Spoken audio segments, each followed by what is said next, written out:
नमस्कार। आज हम फिर उपस्थित हैं आपके समक्ष एक नई कहानी के साथ। पिछली कहानी में हमें बताया था कि द्रौपदी से शादी करने के बाद पांचों पांडव हस्तिनापुर आ जाते हैं। प्रजा में और भीष्म पितामह खुश तो होते हैं, लेकिन दुर्योधन को बहुत सदमा पहुंचता है। लेकिन अब स्थिति चेंज हो जाती है, क्योंकि जब पांडवों का हो गया था कि वो लक्षागिरी में जलकर मर गए हैं, तो युवराज दुर्योधन बन जाता है।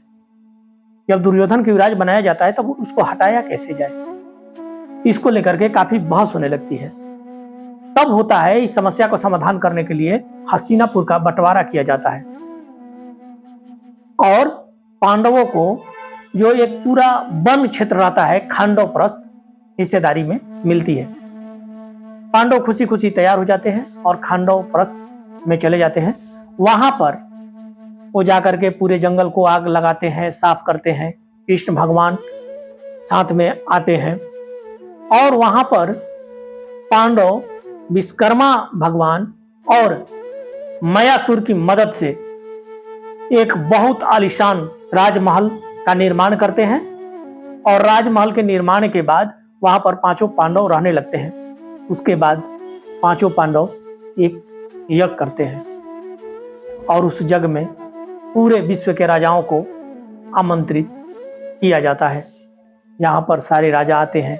उसी राज्य में जब जग चलते रहता है तो कृष्ण भगवान को प्रथम पूजा जाता है।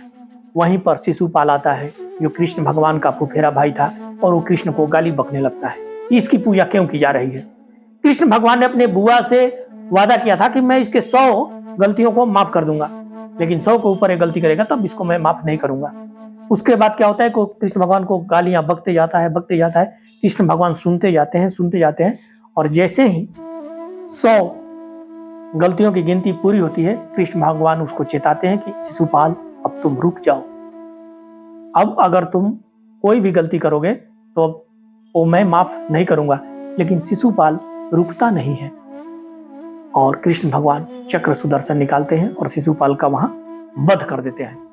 अगर आपको ये कहानी अच्छी लगी है तो इसे लाइक, कमेंट और शेयर करें। साथ ही आप लोगों से हाथ जोड़कर निवेदन है कि आप लोग चैनल को सब्सक्राइब जरूर करें।